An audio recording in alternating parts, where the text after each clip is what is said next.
Hello बच्चों, आज हम लोग लेक्चर 4 की तरफ चलते हैं। आज हम लेक्चर 4 में क्या टॉपिक पढ़ाएंगे। सबसे इम्पॉर्टेंट टॉपिक है कूलाम्स लॉ। लेकिन अभी हम कूलाम्स लॉ नहीं लिख रहे हैं। हम आपको पहले स्टार्टिंग क्या बताना चाह रहे हैं ये जानिए आप लोग।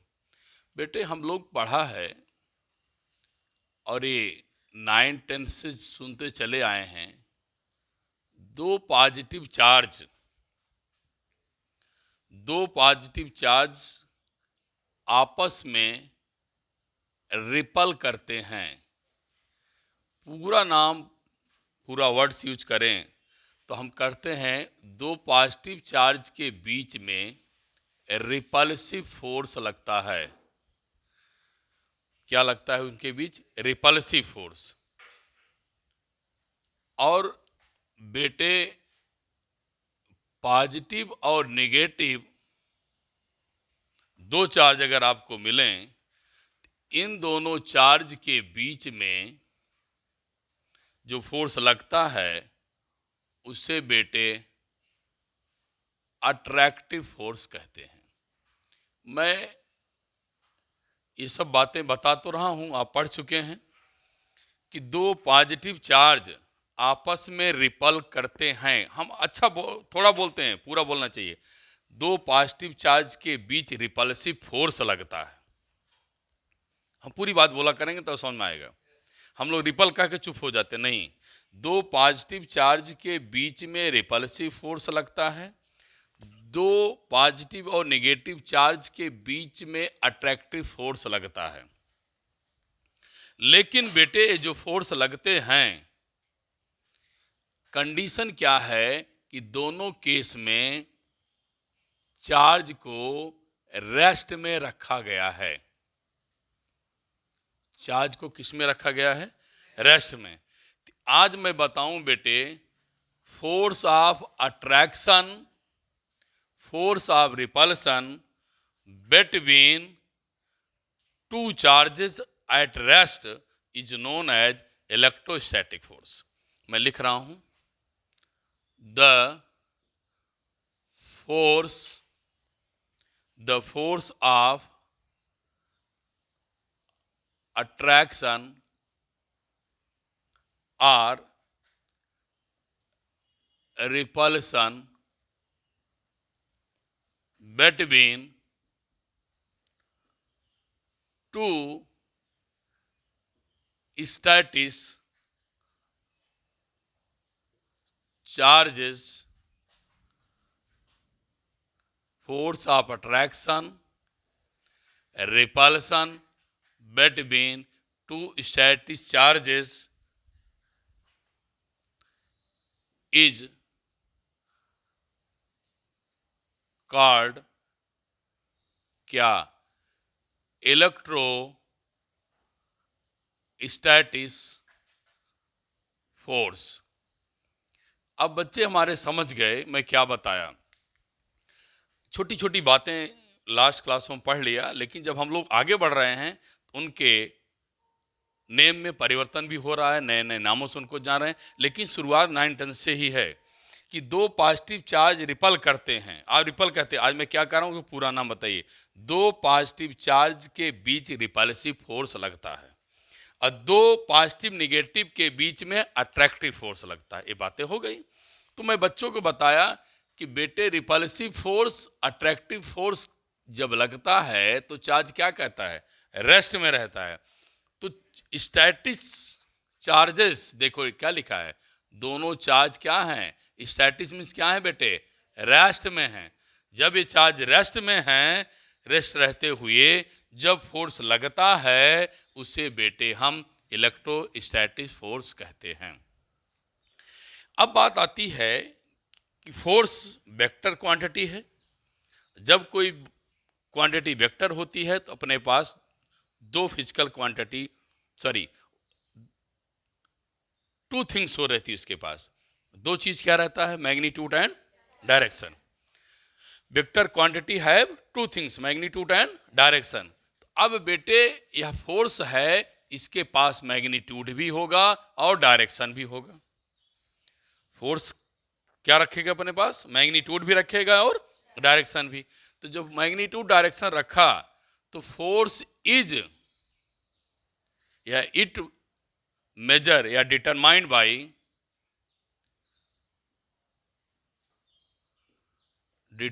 बाई कौन?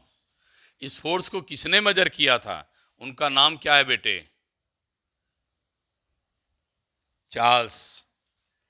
नाम पूरा एक बार आपको जानना जरूरी है, इसलिए मैं पूरा नाम लिख रहा हूं। चार्ल्स अंगस्टन दी कूलाम। आप लोग केवल ये कहते कूलाम, तो हम इनका नाम बता दिया आज। चार्ल्स एंगस्टिन दी कूलाम इनका नाम है। हम लोग अक्सर कूलाम फोर्स कहते हैं, लेकिन इनका पूरा नाम चार्ल्स एंगस्टिन दी कूलाम है। इन्होंने बेटे 1785 में यह एक्सपेरिमेंट किया था। ध्यान रखेंगे, मैं जो फोर्स निकालूंगा वह बेटे एक्सपेरिमेंटल रिजल्ट है, एक्सपेरिमेंटल रिजल्ट होगा। मैं बहुत ऊंची चीज बता रहा हूं, उसको ध्यान दीजिएगा, जो आपको याद भी करना है, जानना है, पढ़ना भी है। चार्ल्स एंगस्टन दी कूलाम इनका नाम था।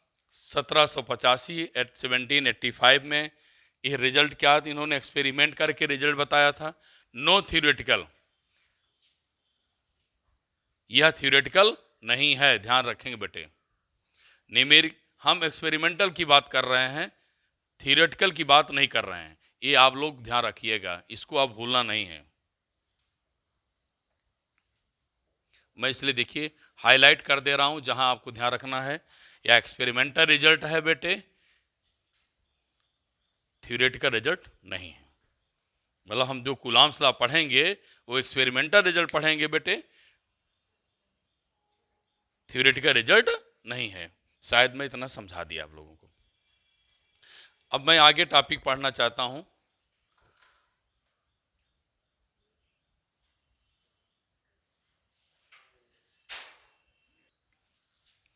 अब बेटे हमने डिफिनीशन बना दिया इलेक्ट्रोस्टैटिक्स की। इस फोर्स को कूलाम जी ने मेजर किया था। एक्सपेरिमेंटल रिजल्ट है, थ्योरेटिकल रिजल्ट नहीं है। एक्सपेरिमेंट करके वैल्यू को निकाला। अब मैंने बताया था बेटे फोर्स दो क्वांटिटी होती है, टू थिंग्स रखता है, मैग्नीट्यूड एंड डायरेक्शन। अब बेटे हम चल रहे हैं मैग्नीट्यूड निकालेंगे। जब मैं बताया मैग्नीट्यूड निकालूंगा तो बच्चे समझ गए कि मैं दूसरा नाम से ये बता दूं कि सर हमारे स्केलर फॉर्म निकाले जा रहे हैं फोर्स का। कूलाम्स लॉ कैसा लॉ है? स्केलर फॉर्म में, हम स्केलर फॉर्म में निकालने चल रहे हैं। देखिए, तो मैं फिर लिखूंगा बेटे,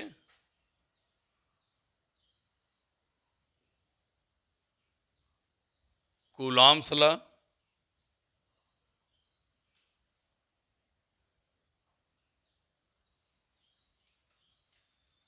मैं लिख रहा हूं फिर क्या?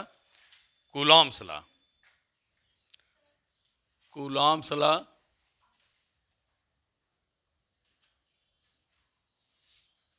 कूलाम्स लॉ हम लोग बेटे पढ़ने चल रहे हैं। ये सबके समझ में आ गया कूलाम्स लॉ क्या करता है? फोर्स डिटरमाइन करता है। किसके बीच में? दो चार्ज के बीच में। किसके बीच बेटा? दो चार्ज के बीच में। दो चार्ज के बीच में कूलाम्स लॉ फोर्स मेजर करता है। बच्चों के दिमाग में आ गया। लेकिन फोर्स वेक्टर क्वांटिटी है। फोर्स क्या होती है? वेक्टर क्वांटिटी है। तो बेटे पहले हम कूलाम्स लॉ स्केलर फॉर्म में देखेंगे। पहले हम कूलाम्स लॉ स्केलर फॉर्म देखेंगे, फिर हम वेक्टर फॉर्म देखेंगे। तो स्केलर फॉर्म के लिए क्या किया है सुनिए। कूलाम्स लॉ स्केलर फॉर्म में है और कूलाम्स लॉ हमारे आपके मन में बैठ गया है। क्या डिटरमाइन करता है? फोर्स। क्या डिटरमाइन करता है? फोर्स। किसके बीच में? तो स्टैटिक चार्ज के बीच में। अब ध्यान सुनना मैं क्या बोल रहा हूं।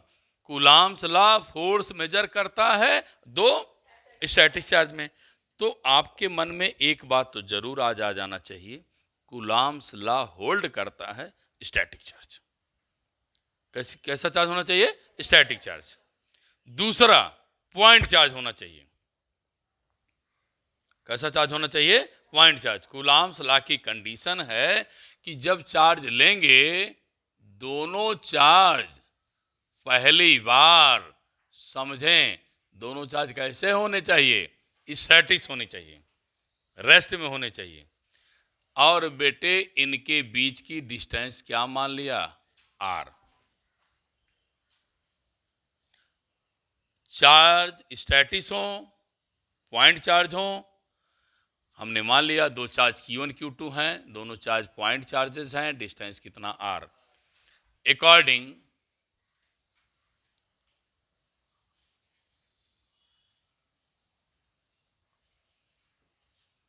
Coulomb's law, magnitude of force, magnitude of force, magnitude of force proportional to product of magnitude of giving charges and square of distance inversely proportional to square of distance between them। बहुत ध्यान से सुने मैं क्या बोला, देखिए। Magnitude of force proportional product of given charges, two charges, inversely proportional to square of distance between them। तो यहां मैं शॉर्ट में आपको लिख दूं, प्रोडक्ट्स ऑफ चार्जेस, यहां क्या लिख दें? Inversely proportional to square of distance. समझ में आ रहा है बेटे? फिर अब हमारे शब्द को, आप वर्ड्स जो मैं निकाल रहा हूं मुख से, उसको ध्यान सुनते जाएं तो ज्यादा मजा आ रहा है। देखो क्या ले, मैग्नीट्यूड ऑफ फोर्स, ये कूलॉम्स लॉ भी है। Magnitude of force proportional to product of given two static charges, inversely proportional to square of distance between them। अब बेटे इसको कंबाइन करेंगे तो यह proportional Q1 Q2 upon R square. अब बेटे प्रोपोर्शनल हटाएंगे, हम लोग पढ़ते चले आए हैं, एक कांस्टेंट लिखा जाता है। यहाँ पर स्टैंड क्या, कांस्टेंट क्या है? स्मॉल के। क्या लिखा बेटे? Q1 Q2 upon R square. अब मैं इसको पढ़ाने के बाद की बात करूं बेटे, तो कोई बच्चा पूछे सर क्या रिजल्ट आया, तो आप बताएंगे Coulomb's force, Coulomb's law, Coulomb force in the scalar form. Coulomb's law किस फॉर्म में आ गया बेटे? इसका स्केलर फॉर्म आ गया। अगर किसी के मन में इच्छा होती है कि सर क्या मैं F equal to KE Q1 Q2 के मैग्नीट्यूड ना लिखें तो क्या सही है? हाँ बेटा सही है।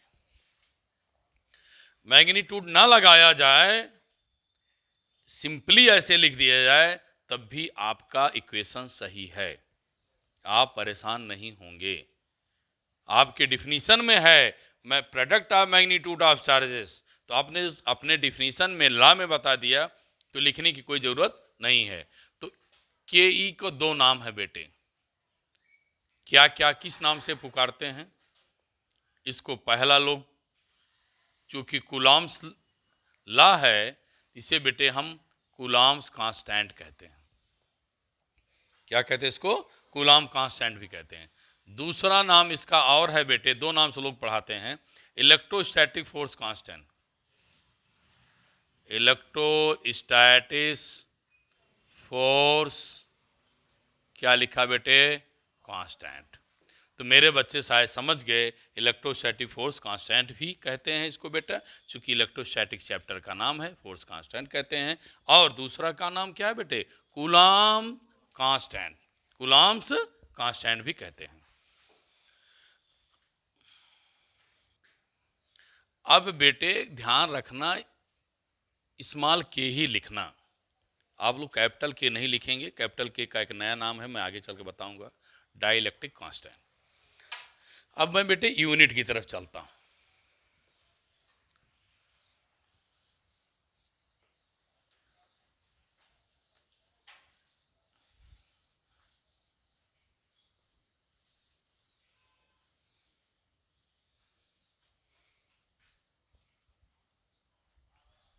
ध्यान दें आप लोग,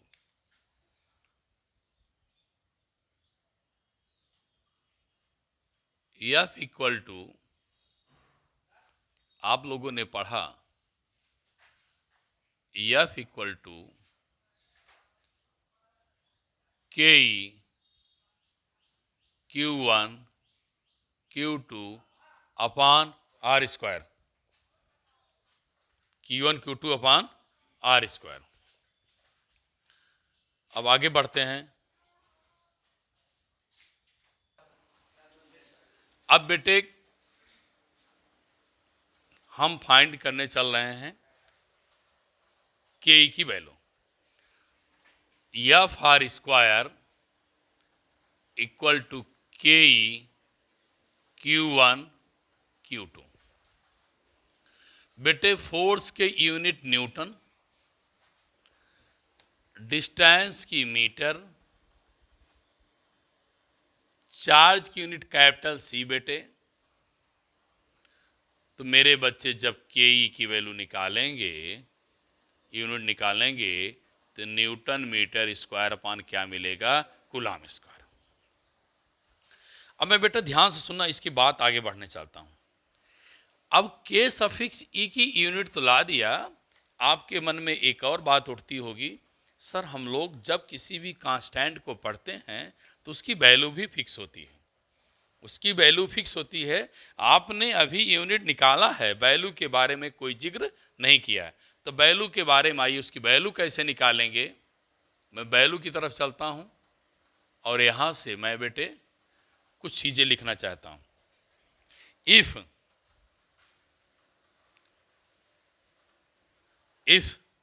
एफ आर क्यू, तीन चीज है। If F R Q1 Q2 in newton R metre, मतलब फोर्स को न्यूटन में लिया गया, आर को बेटे मीटर में लिया गया, और क्यू को एंड सी कूलॉम। अगर फोर्स को न्यूटन में लिया जाए, डिस्टेंस को मीटर में लिया जाए और चार्ज को कूलॉम में लिया जाए, आगे इज प्लेस्ड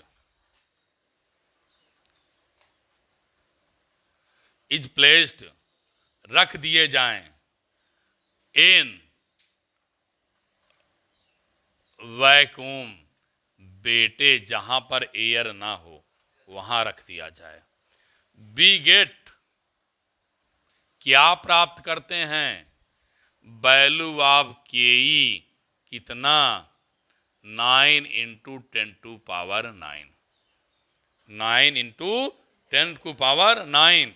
अब यूनिट सजा दीजिए जैसे सजना है यूनिट लिख दिया, ये सच गया, आपको लगने लगा हाँ सर ने वैल्यू भी बताया, यूनिट बताया, अब कंप्लीट हो गई फिजिकल क्वांटिटी। अब आगे की बात फिर सोचे बेटे, इसे हम एक और कांस्टेंट से लिखना नवाजना चाहते हैं, दिखाना चाहते हैं। वह वैल्यू क्या है? 1/4 पाई एप्सिलॉन नॉट। के की स्थान पे सुने ध्यान से, क्या लिखने जा रहा हूं? 1/4 पाई एप्सिलॉन नॉट।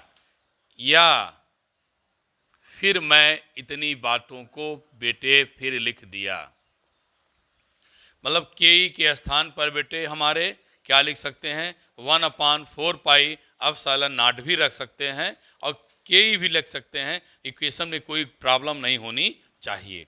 अब बात आती है एप्सिलॉन क्या है, तो मैं शायद आपको पहले इसे पढ़ना सिखा दें।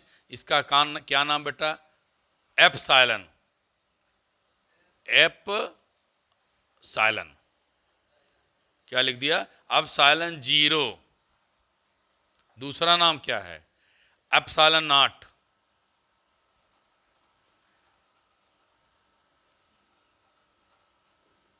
Epsilon not.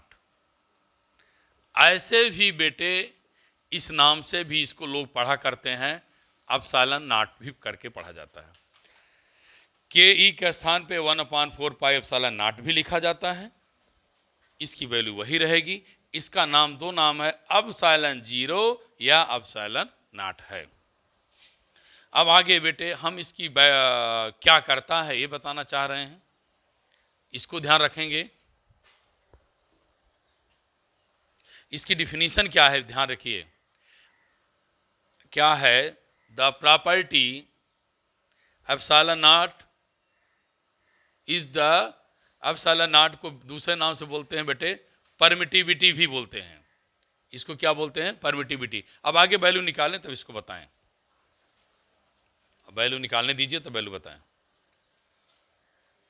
अब बेटे के की बात और करना चाहते हैं तो force Newton charge, force Newton में, आर डिस्टेंस बेटे मीटर में, चार्ज कूलाम में, कहाँ रखा जाए? वैक्यूम में रख दिया जाए तो ये वैल्यू हमको रिप्रेजेंट होती है, मिलती है। के ई के स्थान पे बेटे हम 1/4 पाई एप्सिलॉन नॉट भी रखते हैं। एप्सिलॉन नॉट 0 या इसे बोले क्या बोलते हैं बेटे? एप्सिलॉन नॉट बोलते हैं या एप्सिलॉन 0 बोलते हैं। अब दो बात हम और अब इसके बारे में बताना चाह रहे हैं। एप्सिलॉन नॉट की वैल्यू चेंज होती है, एप्सिलॉन नॉट की वैल्यू चेंज भी होती है। क्यों चेंज होती है? क्योंकि बेटे के ई की वैल्यू डिपेंड करती है नेचर ऑफ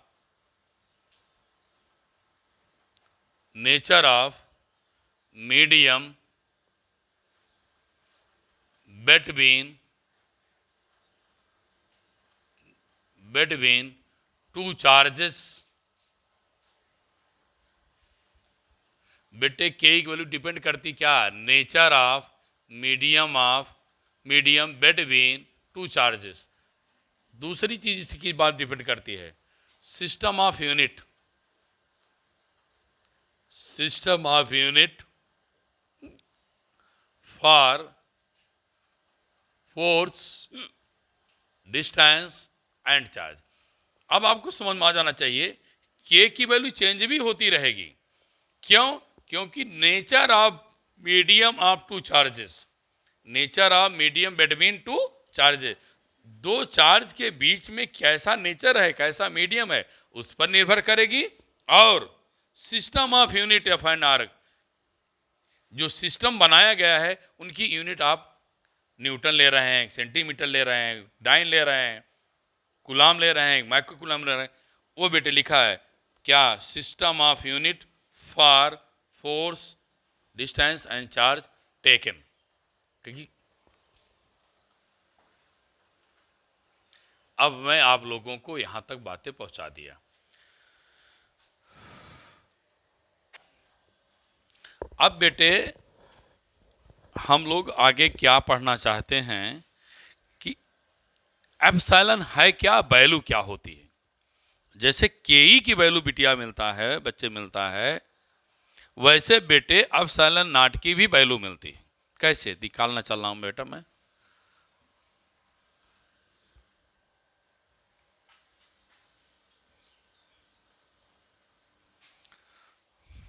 लिख लिया।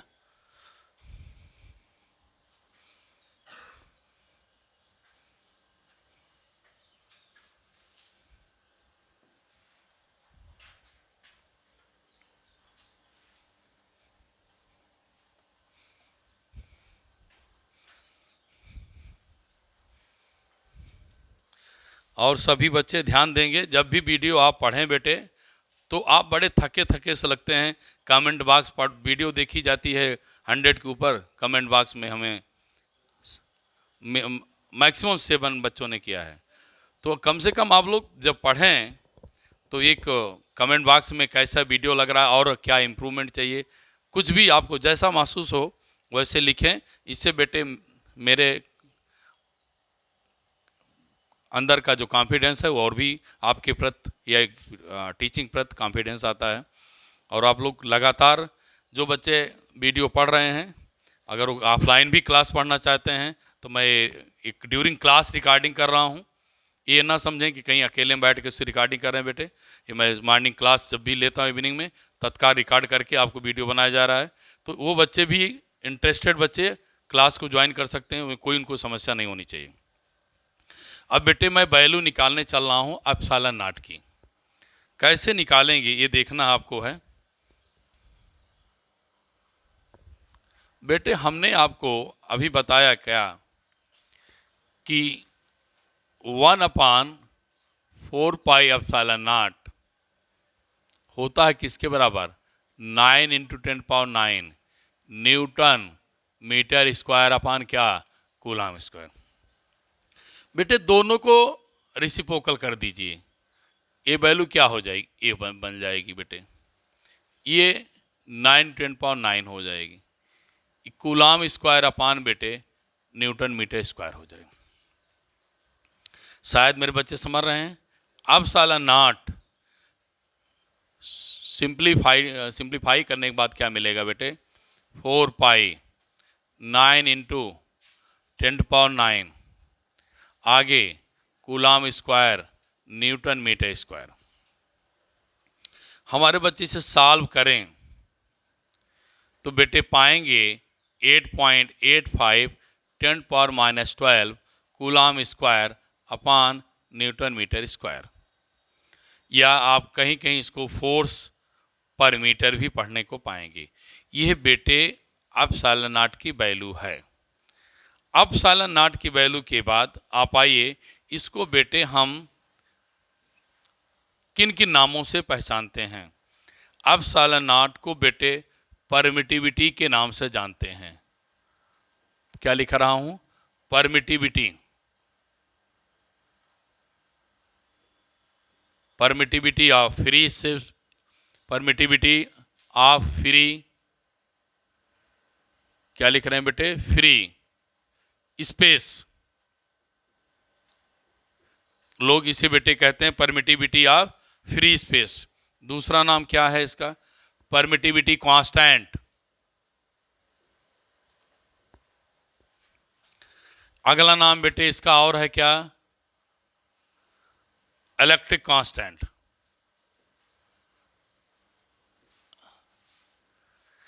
फिर बेटे अगला और एक नाम से जाना जाता है वैक्यूम, वैक्यूम परमिटिविटी। हम आपको पूरा डिटेल में पढ़ा दे रहे हैं, आपको कहीं कोई समस्या नहीं आएगी। आगे चल करके आप लोग जिस टॉपिक को पढ़ रहे हैं उसी से आप एनसीईआरटी भी पढ़ेंगे और उसी में आप धीरे धीरे कंपटीशन भी पढ़ते रहेंगे।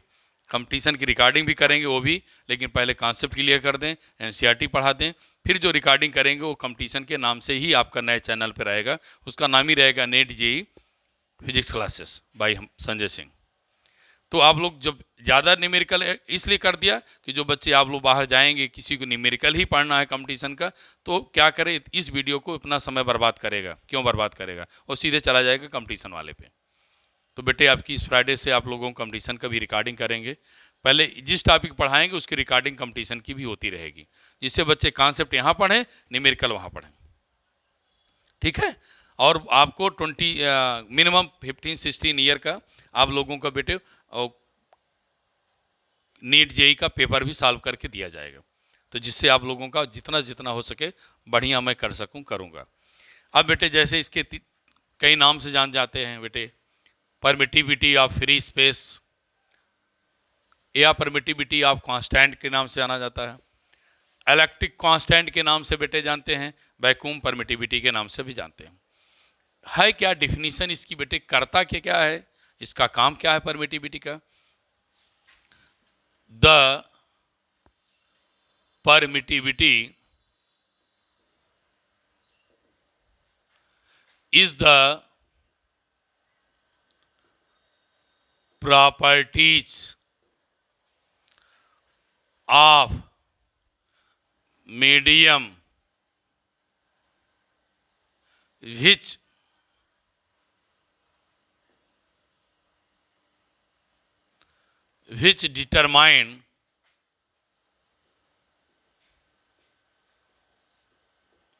determine the electrostatic force between charges situated in that medium। बेटे परमिटिविटी प्रॉपर्टी है किसकी? मीडियम की, विच जो कि डिटरमाइन करती है क्या बेटे? Electrostatic force between two charges situated in that medium. किस मीडियम में? जिस मीडियम में रखे गए हैं, उस चार्ज को जिस मीडियम में रखा गया है उस मीडियम की फोर्स क्या करता है बेटा? डिटरमाइन करता है उस मीडियम में फोर्स का नेचर क्या है। डिटरमाइन प्रॉपर्टी है बेटे जो डिटरमाइन करती है force between two charges situated in that medium. अब मैं बेटे आप लोगों को कूलॉम्स लॉ पढ़ा दिया, यूनिट पढ़ा दिया, स्केलर फॉर्म पढ़ा दिया, अभी वेक्टर फॉर्म नहीं पढ़ाया है, स्केलर फॉर्म पढ़ा दिया। अब सालाना परमिटिविटी वैल्यू निकाल दिया, कूलॉम्स स्केलर फॉर्म से जितने वैल्यूज यूनिट थी सब पूरा कर दिया है। नेक्स्ट लेक्चर में आप लोगों को बेटे dielectric constant, Coulomb's line, vector form 2 topic लेंगे, उसके बाद फिर हम नेक्स्ट लेक्चर में न्यूमेरिकल पे आ जाएंगे। अभी कल नेक्स्ट क्लास जो आपके हमारे साथ होगी वह बेटे डाइलेक्ट्रिक कांस्टेंट की होगी और कूलॉम्स लाइन वेक्टर फॉर्म होगा। तो ये बेटे आप लोग आज की क्लास को यहीं पर फिनिश किया जाता है और मैं अपने सारे बच्चों से कहता हूँ आप लोग ज़रूर शेयर करें, सब्सक्राइब कराएं, लाइक करें, कमेंट जरूर करें, जिससे मैं अपने आप को समझूं मेरी पोजीशन कहाँ आप लोगों ने पहुँचा के रखा है। Thank you class.